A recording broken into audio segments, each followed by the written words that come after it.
Hello everyone, good afternoon. Good afternoon to all. I am Pooja and welcome back. तो आज हम बात करने वाले हैं 2 दिसंबर के बारे में। कुछ समय पहले मैंने 1 दिसंबर के करंट अफेयर्स भी डिस्कस किए थे, जिसका पीडीएफ भी शेयर हो चुका है टेलीग्राम पे। आप उस वीडियो को ज़रूर देख लेना। साथ ही साथ 1 दिसंबर को हमने जो भी सीखा है उसके हेडलाइंस भी आज के सेशन में इंक्लूड किए हैं। तो आज हमें कुछ गवर्नमेंट स्कीम्स के ऊपर डिस्कशन करना है। गवर्नमेंट स्कीम के अलावा आईएमएफ ने भारत की जीडीपी की फॉरकास्टिंग की है और भारत को क्या रेटिंग दी है वो भी हमें डिस्कस करना है। तो सारी बातें हम एक एक करके डिस्कस कर लेते हैं, लेकिन उसके पहले बताना चाहती हूँ कि ये हमारे करंट अफेयर्स डेली होते हैं और आपके सभी वनडे एग्जाम, जितने भी एग्जाम की आप तैयारी कर रहे हैं, चाहे वो एफएसओ हो, केबीएस एग्जाम है, SSC, banking, railway, IBPS exam, RBI, grade B examination, सबके लिए इंपॉर्टेंट एंड यूजफुल है। तो आप अपने फ्रेंड्स के साथ शेयर कर सकते हैं और इसकी पीडीएफ आपको टेलीग्राम पे मिल जाएगी। टेलीग्राम की लिंक डिस्क्रिप्शन में है। साथ ही साथ बूस्टर करंट अफेयर्स जो बुकलेट है, जिसमें जनवरी से लेकर आपके जून मंथ मतलब 6 मंथ तक के 1500+ एमसीक्यूज हैं, आप इस पीडीएफ को भी डाउनलोड कर सकते हैं। प्रिंटेबल फॉर्मेट में 1 साल की वैधता के साथ है और ये सभी प्रोडक्ट आपको पूजा जन क्लासेस एप्लीकेशन पे मिल जाएंगे। आप पेड नोट्स वाले सेगमेंट पे जाके सारी मैगजीन को देख सकते हैं और डाउनलोड कर सकते हैं। चलिए स्टार्ट कर लेते हैं आज का सेशन। सबसे पहले बात करते हैं रेयर अर्थ परमानेंट मैग्नेट के बारे में।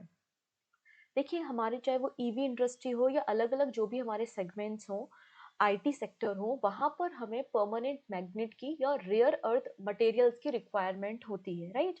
अब इनकी मैन्युफैक्चरिंग के लिए हम दूसरे देशों पे निर्भर करते हैं। हम बहुत ज़्यादा जो रेयर अर्थ मटेरियल्स हैं वो इम्पोर्ट करते हैं। तो इसीलिए भारत सरकार ने रेयर अर्थ परमानेंट मैग्नेट की डोमेस्टिक मैन्युफैक्चरिंग को बढ़ावा देने के लिए एक स्कीम शुरू की है, जिसका बजट है 7,280 करोड़ रुपीस।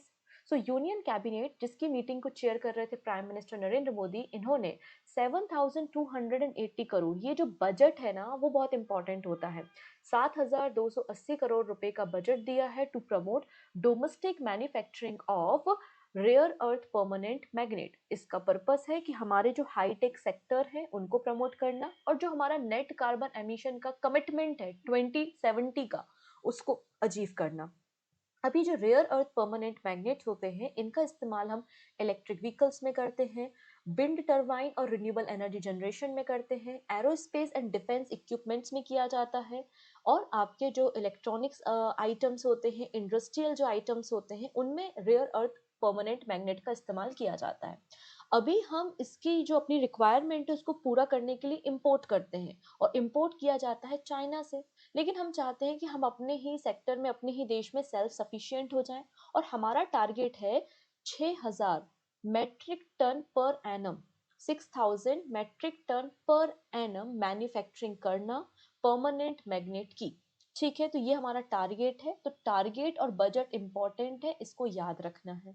ठीक है, अब इसके अंदर क्या क्या शामिल है, तो रेयर अर्थ ऑक्साइड को मेटल में कन्वर्ट करेंगे, मेटल से हाई परफॉर्मेंस अलॉयज को हम तैयार करेंगे और रेयर अर्थ परमानेंट मैग्नेट बनाएंगे। ये इसी प्रोजेक्ट का, इसी स्कीम का पार्ट है। अब यहाँ पे जो 7,280 करोड़ रुपए का बजट है ना, इस बजट को दो पार्ट्स में डिवाइड किया है। 750 करोड़ रुपए का जो बजट है वो कैपिटल सब्सिडी दी जाएगी, मतलब आपको कोई फैक्ट्री लगानी है, मशीनरी लगानी है, तो उसके लिए आपको यहाँ पर 750 करोड़ रुपए तक यहाँ पर बजट रखा है सब्सिडी देने के लिए। 6,450 करोड़ रुपए जो है वो आपको इंसेंटिव दिया जाएगा 5 सालों में। तो इस तरीके से आपको ये स्कीम देखने को मिल जाएगी, तो आपको इस स्कीम के बारे में पता होना चाहिए। चलिए अब हम वर्ल्ड बैंक ग्रुप के बारे में बात करते हैं। अगर आपको याद हो तो 1 दिसंबर के करंट अफेयर्स में हमने डिस्कशन किया था कि पंजाब और महाराष्ट्र के जो प्रोजेक्ट्स हैं, ठीक है, पंजाब और महाराष्ट्र के जो प्रोजेक्ट्स हैं इनको वर्ल्ड बैंक सपोर्ट कर रहा है, वर्ल्ड बैंक लोन दे रहा है। मैंने आपको ये भी सिखाया था कि जो वर्ल्ड बैंक ग्रुप है, इसमें 5 इंस्टीट्यूट्स आपको देखने को मिलते हैं। वो इंस्टीट्यूट भी मैंने 1 दिसंबर के करंट अफेयर्स में डिस्कस किए हैं। तो ये जो पूरा वर्ल्ड बैंक ग्रुप है, इसके managing director and chief knowledge officer appoint किए गए हैं। तो मैनेजिंग डायरेक्टर और चीफ नॉलेज ऑफिसर किसे बनाया है? पशाल दोने को बनाया गया है। ये पशाल दोने हैं जो कि वर्ल्ड बैंक ग्रुप के एमडी एंड सीकेओ होंगे। इसके अलावा फॉर्मर मिनिस्टर फॉर फाइनेंस भी रह चुके हैं आयरलैंड में। ठीक है, इन्हें प्रेसिडेंट ऑफ यूरो ग्रुप भी बनाया गया था 2020 से 2023 तक, और इन्हें चेवलियर दी ला लीजन दी ऑनर अवार्ड, जो कि फ्रांस का हाईएस्ट सिविलियन ऑनर होता है, वो भी इनको दिया गया है। तो ये इनके कुछ अचीवमेंट्स हैं। अब अगर हम बात करें एसएससी के बारे में, तो एसएससी आर्ट एंड कल्चर से क्वेश्चन पूछता है, स्पेशली ओबिचुरी से, जिन लोगों का निधन हो गया है।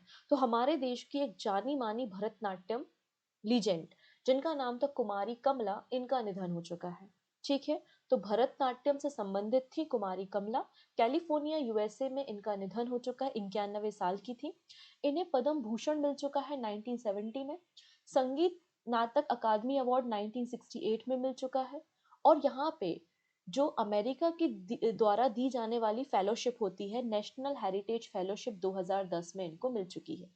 ठीक है, इन्होंने 100 से ज्यादा मूवीज में एक्टिंग की है, तमिल, तेलुगु, कन्नड़ा एंड हिंदी। ठीक है, इसके अलावा ये भरतनाट्यम, कथक और हिंदुस्तानी म्यूजिक में आपको ट्रेन देखने को मिल जाएंगी। ठीक है, तो भरतनाट्यम आर्टिस्ट आपको याद रखना है कमला कुमारी, जिनका निधन हो चुका है। फर्दर डिस्कशन करेंगे, लेकिन उसके पहले 1 दिसंबर को हमने क्या क्या सीखा था, कौन कौन से करंट अफेयर्स पढ़े थे, एक बार क्विक रिवाइज करेंगे, फटाफट से रिवाइज करेंगे। सबसे पहली बात मैंने की थी एशिया पावर इंडेक्स के बारे में, जिसमें इंडिया 3rd नंबर पे है, पहले नंबर पे अमेरिका, दूसरे नंबर पे चाइना और 3rd नंबर पे इंडिया है। फिर मैंने आपको बताया था फेमिसाइड लॉ पास किया है इटली में, जहां पे जेंडर बेस्ड किलिंग, ठीक है, महिलाओं की जो किलिंग है, जो भ्रूण हत्या है, उसको एक ऑफेंस माना है और लाइफ टाइम इम्प्रिजनमेंट की बात की गई है। अब इंडिया और रशिया का बायलैटरल टॉक चल रहा है, और हम हो सकता है आने वाले समय में S-500 एयर डिफेंस सिस्टम को प्रक्योर करें। 1 दिसंबर की जब आप करंट अफेयर्स देखोगे, तो उसमें मैंने S-400 और S-500 में क्या अंतर है, उनकी रेंज कितनी है, उनका टाइमिंग कितना है, वो मैंने डिस्कस किया है। ऑपरेशन सागर बंधु पर डिस्कशन हुआ था कि श्रीलंका को हमने ह्यूमैनिटेरियन सपोर्ट भेजा है। नया एक अर्थक्वेक डिजाइन कोड लॉन्च किया गया है, जिसमें एक नई कैटेगरी के अंदर भारत के जो नॉर्थ स्टेट, हिमालयन स्टेट हैं, जम्मू कश्मीर से लेकर अरुणाचल प्रदेश तक, इनको शामिल किया है, और ये आपको सिस्मिक जोन 6 में देखने को मिल जाएंगे। आईएमओ काउंसिल में भारत को रीइलेक्ट किया गया है 2026-27 के लिए। फिर हम लोगों ने देखा था वर्ल्ड स्किल एशिया कंपटीशन में पहली बार भारत ने पार्टिसिपेट किया था, और भारत 8th पोजीशन पे है। फिर इंडिया ने अपना पहला indigenously developed pilot training aircraft तैयार किया है, जिसका नाम है हंसा 3 नेक्स्ट जनरेशन। वर्ल्ड बैंक ने $776 मिलियन का फाइनेंशियल सपोर्ट दिया है महाराष्ट्र और पंजाब को। फिर महिंद्रा और मैन्युलाइफ ने मिलकर एक ज्वाइंट वेंचर बनाया है, और ये लाइफ इंश्योरेंस सेगमेंट में आ चुके हैं। ईपीएफओ में कैडर रिव्यू करने के लिए एक 4 मेंबर की कमेटी बनाई गई है, जिस पर हमने डिस्कशन किया था। दीप्ति शर्मा एक जानी मानी क्रिकेटर है, डब्ल्यूपीएल का ऑक्शन हुआ था नई दिल्ली में, और इन्हें 3.2 करोड़ रुपए में खरीदा गया है। सबसे महंगी खिलाड़ी आपको ये डब्ल्यूपीएल ऑक्शन में देखने को मिलेंगी। और लेक बीवा पे डिस्कशन किया था, जो कि जापान में है। ये सारी बातें हम लोगों ने 1 दिसंबर के करंट अफेयर्स में देखी थी। चलिए, अब 1 तारीख और 2 तारीख को हम कौन कौन से इंपॉर्टेंट डेज मना रहे हैं वो देखते हैं। तो 1 दिसंबर को हमने सेलिब्रेट किया था वर्ल्ड एड्स डे। ठीक है, हर साल मनाया जाता है। इसकी थीम क्या है, overcoming disruption, transforming the AIDS response. AIDS जो बीमारी होती है वो एचआईवी वायरस के कारण होती है। एचआईवी का मतलब होता है ह्यूमन इम्यूनो डिफिशियंसी वायरस, जो हमारे शरीर का जो इम्यून सिस्टम है उसको कमजोर कर देता है। ठीक है, अगर बात करते हैं तो एचआईवी वायरस स्प्रेड कैसे होता है, तो अनप्रोटेक्टेड सेक्सुअल कांटेक्ट से। अगर आपने जो कंटेमिनेटेड जो यूज्ड सीरेंज वगैरह इस्तेमाल की है, निडल इस्तेमाल की है, ठीक है, मदर से बच्चों में चला जाता है ड्यूरिंग द प्रेगनेंसी, और इन्फेक्टेड ब्लड के ट्रांसफ्यूजन से भी एड्स बीमारी या एचआईवी वायरस फैलता है। नाउ बात करते हैं 2 दिसंबर को हम कौन कौन से इंपॉर्टेंट डे सेलिब्रेट कर रहे हैं। तो आज हम सेलिब्रेट करते हैं नेशनल पोल्यूशन कंट्रोल डे। आज ही का वो दिन है, 2 तारीख को, 2 दिसंबर को भोपाल गैस कांड हुआ था। भोपाल गैस जो ट्रेजेडी हुई थी 1984 में, 1984 में। तो पॉल्यूशन को कंट्रोल करने के लिए इस दिन को मनाया जाता है। National Pollution Control Day is observed on 2nd of December to commemorate the victim of 1984 Bhopal gas tragedy. किस तरीके से हम पोल्यूशन को कंट्रोल कर सकते हैं, क्योंकि पूरे दुनिया के इतिहास में सबसे बड़ा जो केमिकल डिजास्टर हुआ था वो 1984 में भोपाल में हुआ था, जब मिथाइल आइसोसाइनाइड गैस लीकेज हो गई थी यूनियन कार्बाइड कंपनी से, और लाखों की संख्या में लोग जान गंवा बैठे थे, और आज भी इसका इम्पैक्ट वहां के लोगों में देखने को मिलता है। अब हमारे देश में पोल्यूशन को कंट्रोल करने के लिए कई सारे कानून हैं, कई सारे नियम हैं, और हमेशा एग्जाम में पूछे जाते हैं, जैसे कि water prevention and control of pollution act 1974 का एक्ट था, air prevention and control act 1981 का एक्ट था, ठीक है, hazardous waste management and handling rule 1989 का था, वहीं एनवायरमेंट प्रोटेक्शन रूल 1986 का था।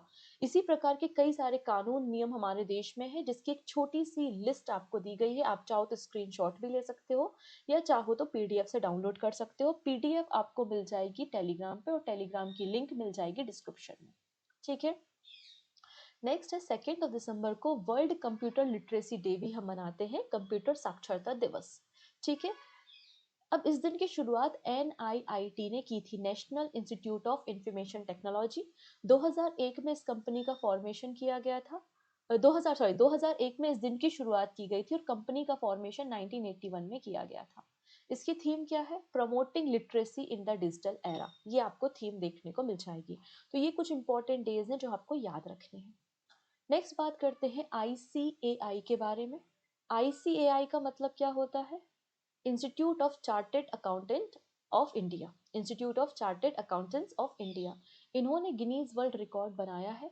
इन्होंने मुंबई में क्या किया था, एक काउंसलिंग सेशन किया था, जिसमें बच्चों को कैरियर गाइडेंस प्रोवाइड किया, और गिनीज वर्ल्ड रिकॉर्ड बनाया है। एक ही दिन में 6000 से ज्यादा बच्चों की काउंसलिंग की गई, और उनको कैरियर गाइडेंस दिया गया under the part of career in accounting and finance for youth programme.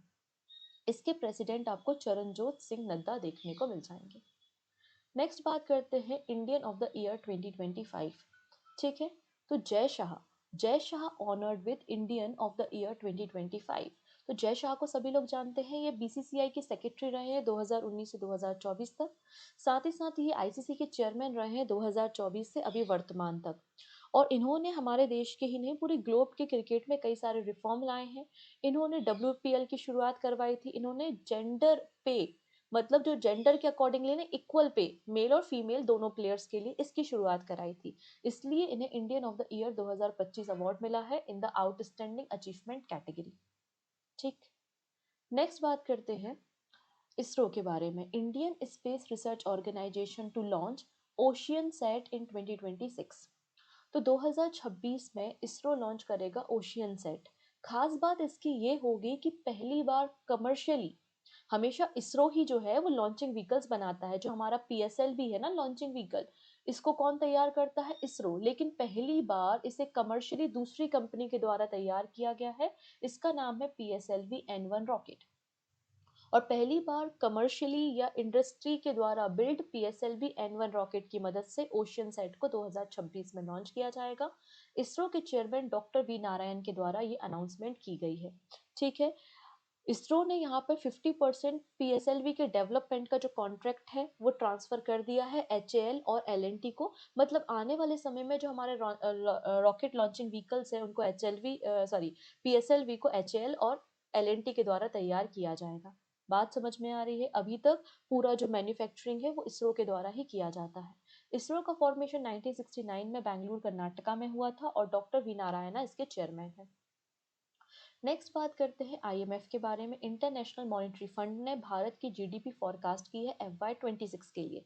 हालांकि इंटरनेशनल मॉनेटरी फंड ने एक पूरी रिपोर्ट तैयार की है। इस रिपोर्ट का टाइटल है article 4 consultation project report, consultation report projecting India's real gross domestic product.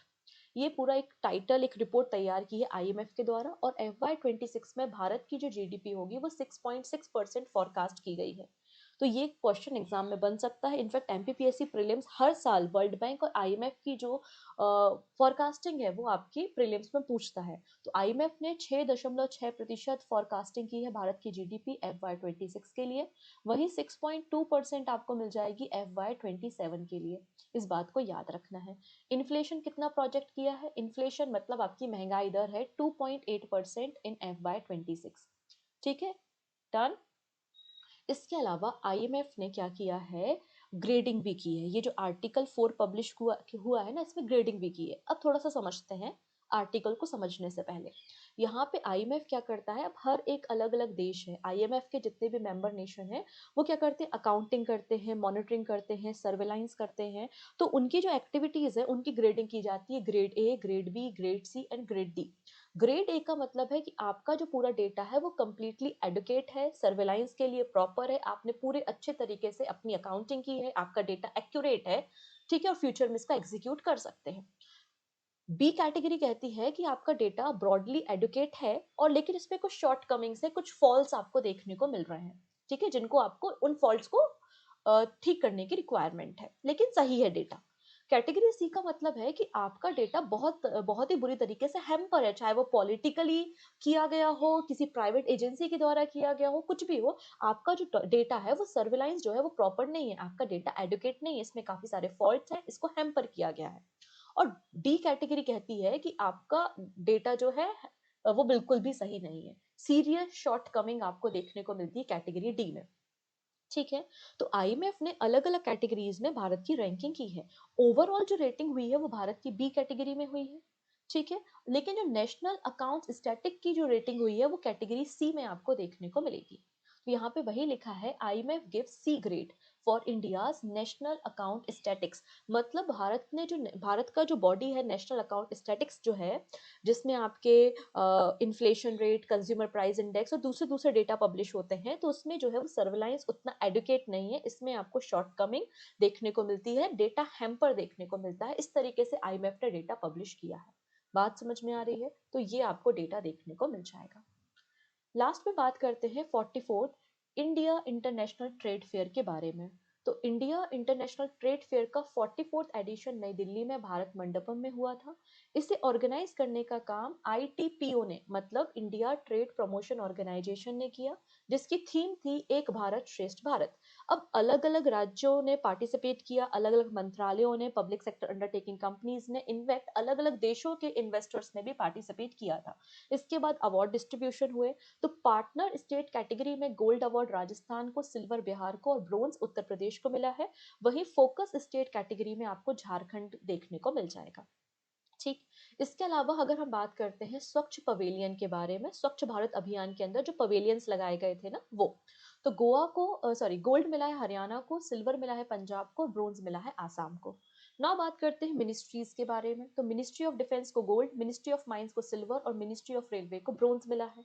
Now बात करते हैं फॉरेन पेवेलियन, जो अलग अलग देशों के इन्वेस्टर्स भी आए थे, जिन्होंने अपने तंबू लगाए थे उनको। तो गोल्ड मिला है थाईलैंड को, सिल्वर मिला है ईरान को और ब्रोंज मिला है दुबई को। तो ये सभी इंपॉर्टेंट, बहुत सारी कैटेगरी हैं, आप पीआईबी का डेटा देखोगे पूरा पेज भर जाएगा, लेकिन मैंने इंपॉर्टेंट कैटेगरी जहां से एग्जाम में प्रश्न बन सकता है कि partner state, focus state, ministries and आपके फॉरेन पेवेलियन एंड स्वच्छ भारत अभियान, तो मैंने 5 कैटेगरीज आपको एक्सप्लेन कर दी हैं, तो आप इनको याद रखिए।